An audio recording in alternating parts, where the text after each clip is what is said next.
ఇంటి సమాచారం వాట్సాప్ ఛానల్లో జాయిన్ అవ్వండి. అన్ని విశేషాలు ఎప్పటికప్పుడు తెలుసుకోండి. అయితే గురుగారు, ఇప్పుడు ప్రతి పనికి శకునం చూసుకుంటూ కూర్చుంటే ప్రస్తుతం ఉన్న ఈ కలియుగంలో ఇంత హడావిడి ఉన్న టైంలో అది పని చేస్తున్నట్టంటే 100కి 200% పనిచేస్తుంది. అంటే ఇప్పుడు అంటూ ఉంటారు, ఇవన్నీ చూసుకుంటూ వెళ్తే ఇంక మనం ఉద్యోగాలు చేయక్కర్లేదు, ఇంట్లోనే ఉండాల్సి వస్తుందేమో అని అంటూ ఉంటారు. మీరు చెప్పేటువంటి విషయాలకు మేము ఏకీభవించం తల్లి.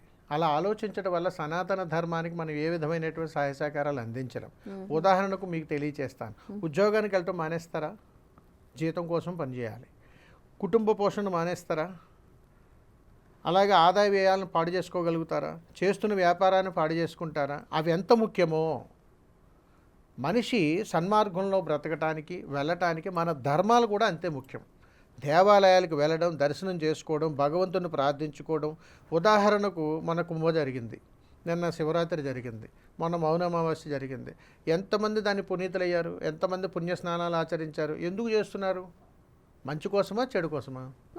అంటే మంచి ఉన్నదంటే అక్కడ పరిగెడతారు. మరి ఈ శకునాల దగ్గరికి ఎందుకు అని అడిగితే, ఎప్పుడైనా అశుభాలు జరిగినప్పుడు మాత్రమే శకునాల గురించి మాట్లాడతారు తప్ప మంచి జరిగినప్పుడు ఎప్పుడూ మాట్లాడరు. అలా అనుకుంటే కరెక్ట్ గురుగారు. అలా అనుకుంటే మీకు మొన్న కుంభమేళా జరిగింది. కుంభమేళాలో కూడా ప్రమాదాలు జరిగాయా లేదా? జరిగాయి. అలాగే ఎందుకు జరిగాయి కూడా దాని పర్యవసానం శకునాల ద్వారా కూడా మనం తెలుసుకోవచ్చు. అలాగే ఏదైనా దేవాలయాలకు వెళ్తుంటాం, మార్గ మధ్యలోనే ప్రమాదాలు జరిగి చాలామంది మరణిస్తారు. అలాగే మనం ఏదైనా ప్రయాణం చేస్తాం, మధ్యలో ఆగిపోతుంటాం. ప్రయాణం చేస్తుంటాం, మధ్యలో ఏదో వాహనం ఆగిపోతుంటుంది. ప్రయాణం చేస్తుంటాం, ఏదో సమస్య వచ్చి పడుతుంటుంది. ఎందుకు అని బయలుదేరుతాం, వెనక్కి వచ్చేస్తుంటాం. ఉద్యోగానికి వెళ్తాం, నిరాశతో వెనక్కి వస్తాం. ఇలా చెప్పుకుంటూ పోతే ప్రతి మనిషికి ఉండేటువంటి అనేక సమస్యల్లో ఇవన్నీ ఉంటాయి. కానీ విధి రాతని ఎవరూ తప్పించలేరు కాబట్టి దాన్ని కర్మగా చెప్పినప్పుడు, ఈ కర్మ ఫలాన్ని మనం పొందాలని అనుకున్నప్పుడు ధర్మం ఏం చెబుతుందనంటే, ధర్మాన్ని మనం రక్షించగలిగితే అది మనల్ని ఎప్పుడూ కూడా కాపాడుతుంది అనేటువంటి ధర్మము ప్రతి వ్యక్తి కూడా గుర్తెరగడం కోసం ఈ శకునాలు ఉన్నాయి తల్లి. అందుకని మనం ఎలా బ్రతికినా కానీ ధర్మాన్ని పరిరక్షించేటువంటి విధంగా మనం బ్రతకాలని తెలియజేస్తున్నాం. అందుకని ఏ జీవిరాశి కూడా తన జీవన శైలితో ఉన్నటువంటి ధర్మం వేరు, బ్రతకటానికి కావలసినటువంటి ధర్మం వేరు, పాటించాల్సినటువంటి ధర్మం వేరు, పరిరక్షించాల్సినటువంటి ధర్మం వేరు. అందుకని ఒక్కొక్క దానికి ఒక్కొక్క ధర్మం ఉంది. అందులో శకున ధర్మాల గురించి అత్యంత ప్రాముఖ్యత మనం తెలుసుకోవచ్చు తల్లి. గురుగారు, అసలు ఈ ప్రయాణాలకు ఈ శకునాలకు ఏంటి సంబంధం? తప్పనిసరిగా తల్లి, ప్రయాణాలు అంటే చాలా ఉన్నాయమ్మా. ఉదాహరణకు మనం పెళ్ళిళ్ళకి వెళ్తుంటాం. మరి పెళ్ళిళ్ళకి వెళ్తున్నప్పుడు పెళ్ళిళ్ళలో గొడవలు అవుతాయి. ఆ పెళ్ళిళ్ళలోనే కట్న కానుకల దగ్గర ఇబ్బందులు జరుగుతాయి. అదే పెళ్ళిళ్ళకి వెళ్ళినప్పుడు వాహనాల దగ్గర ప్రమాదాలు జరుగుతాయి.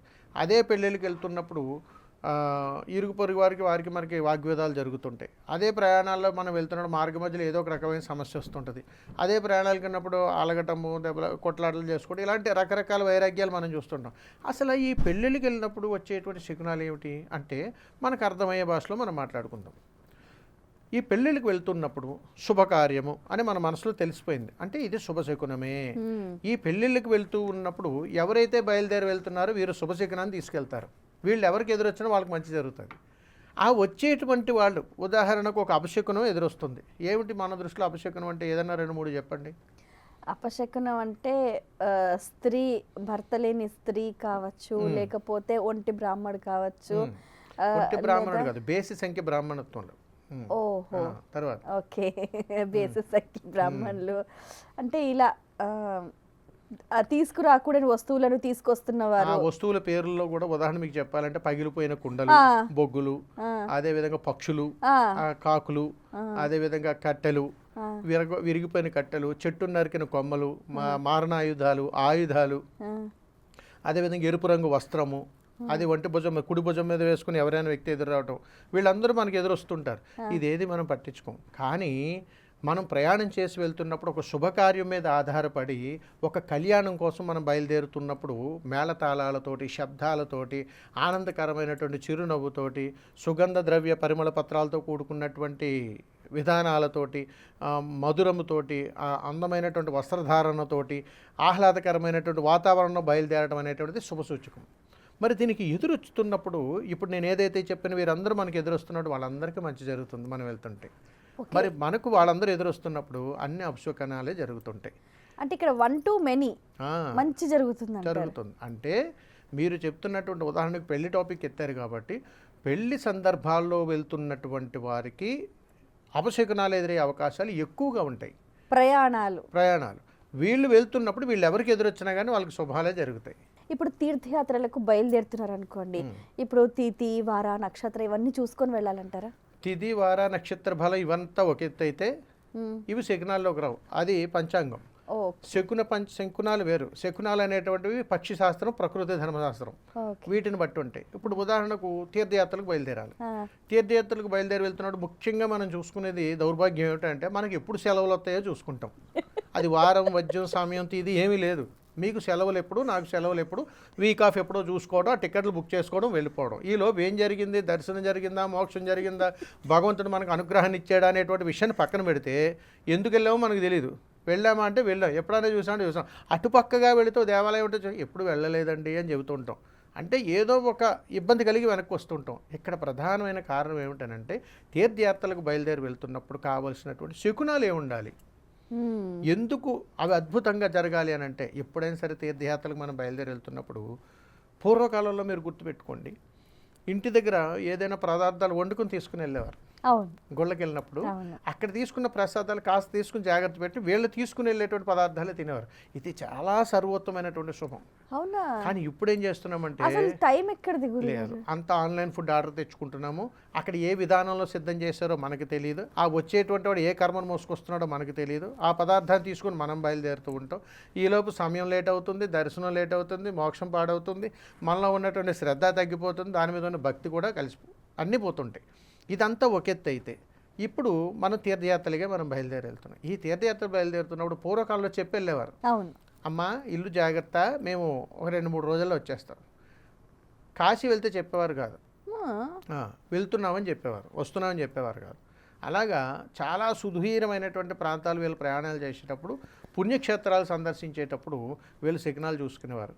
ఇంటికి ఎవరైనా కాకి వచ్చేస్తే బంధువులు వస్తారని ఎలాగైతే అనుకుంటామో అలాగే వీరు బయలుదేరి వెళ్తున్నప్పుడు ఆ సభ్యులందరూ కలిసి ఇంట్లోంచి బయలుదేరి వెళ్తున్నప్పుడు ఆ సభ్యుల్లోంచి ఒకరిని ఒక చెంబుతో నీళ్లు తీసుకుని రమ్మని చెప్పడం, ఒక బిందెతో నీళ్లు తీసుకురామని చెప్పడం, ఇలాగ ఎదురుగా రమ్మని చెప్పి శకునాలుగా భావించి బయలుదేరి వెళ్ళేవారు. చిన్నపిల్ల ఎవరైనా వస్తే కూడా మంచిదని చెప్తూ ఉంటారు. అది కూడా మంచిదే తల్లి, చిన్నపిల్ల అది కూడా చాలా మంచిది. కానీ తీర్థయాత్రలకు బయలుదేరి వెళ్తున్నప్పుడు సర్వోత్తమైనటువంటి శుభశకునాలు చాలా ఉన్నాయి. ఎప్పుడైనా సరే తీర్థయాత్రలు చాలా అద్భుతంగా మనకు జరిగాయండి అని అంటే అది మన అదృష్టం కాదండి, శకున ప్రభావాలు ఉంటాయి. రెండోది మనం ఎలా కప్పిపుచ్చుతామంటే భగవంతుడి అనుగ్రహం నాకు దక్కిందంటే ఆయన అనుగ్రహం ఉంటే అక్కడ దాకా వెళ్ళగలిగానండి. కాదండి, నువ్వు ఇంటి దగ్గర నుంచి గుమ్మం తాళాలు వేసి బయటకు వచ్చేటప్పటికి నీ ఊరు పొలిమేర దాటే లోపు నీకు వచ్చేటువంటి ఎదురులు ఏవైతే ఉన్నాయో అవన్నీ నీకు బలాన్ని చేకూరుస్తాయి. ఇందులో మొట్టమొదటిది కూరగాయలు అమ్ముకునే వ్యక్తి. ఎక్కడైనా నీకు కూరగాయలు అమ్ముకునేటువంటి వాళ్ళు కానీ ఎదురొస్తే తీర్థయాత్రలు పోయేటప్పుడు చాలా అద్భుతంగా దర్శనం అయిపోతుంది, చాలా అద్భుతంగా జరుగుతుంది. అదేవిధంగా ఎక్కడైనా సరే పాడి పంటను పండించినటువంటి రైతు అప్పుడే తీసుకొచ్చినటువంటి గడ్డిని తీసుకుని వచ్చిన, గోవు ఎదురొచ్చిన, గుంపులుగా గోవులు ఎదురొచ్చిన, అదేవిధంగా మీ ఇంటి తాళాలు వేసి బయటకు వచ్చి తీర్థయాత్రలు బయలుదేరేటప్పుడు మీకు కుడి చేతి పక్క, ఎడం చేతి పక్క కాదు సుమా, కుడి చేతి పక్కన బల్లులు గుంపు అరుస్తూ వినపడిన అద్భుతమైనటువంటి సిగ్నల్గా భావిస్తారు వీటిని. ఇలాగ వెళ్ళిపోతూ ఉన్నప్పుడు మీకు ఎక్కడైనా కొంగలు మీ చుట్టూ, అంటే మీరు బయలుదేరే దగ్గర నుంచి ఊరి పొలిమేర వరకు సాగనంపుతాయి పైనుంచి గుంపులుగా. అది సాయంకాలం పూట కావచ్చు, ఏదైనా సమయంలో అలా కూడా జరిగినా కానీ శుభకార్యంగానే భావిస్తారు. ఇవన్నీ కూడా శుభాలే, మనకు తెలియకుండా జరుగుతుంటాయి. ఇది కాకుండా మీరు బయలుదేరుతూ ఉన్నప్పుడు మార్గ మధ్యలో ఎవరైనా పెళ్లి చూపుల కోసం వెళ్ళి వచ్చేటువంటి వాళ్ళు కావచ్చు, అదేవిధంగా శుభకార్యానం కోసం వెళ్ళి, అంటే ఎక్కడైనా పెళ్లిలో పాలు పంచుకొని చక్కగా వాళ్ళు అక్కడ భోజనాలు వడ్డించడం కానీ మంచి కార్యాలు చేసి తిరిగి వచ్చేటువంటి వాళ్ళు కానీ, అన్నదాన కార్యక్రమాలు చేసి వచ్చేటువంటి వాళ్ళు కానీ, మీరు వెళ్తుండగా ఎవరైనా దేవాలయాలు దర్శనం చేసుకుని వచ్చేటువంటి వాళ్ళు కానీ మీకు మధ్యలో తారసపడితే అది కూడా ఊరి పొలిమేరలోపు మాత్రమే, చివరాగిరి వరకు కాదు. మన ఇంటి గుమ్మం దగ్గర నుంచి ఊరి పొలిమేర గ్రామ దేవాలయం ఏదైతే ఉందో అది దాటేలోపు ఈ పరిణామాలు ఎక్కడ జరిగితే అక్కడ ఖచ్చితమైనటువంటి శుభాలు 1000% జరిగి తీరుతాయి.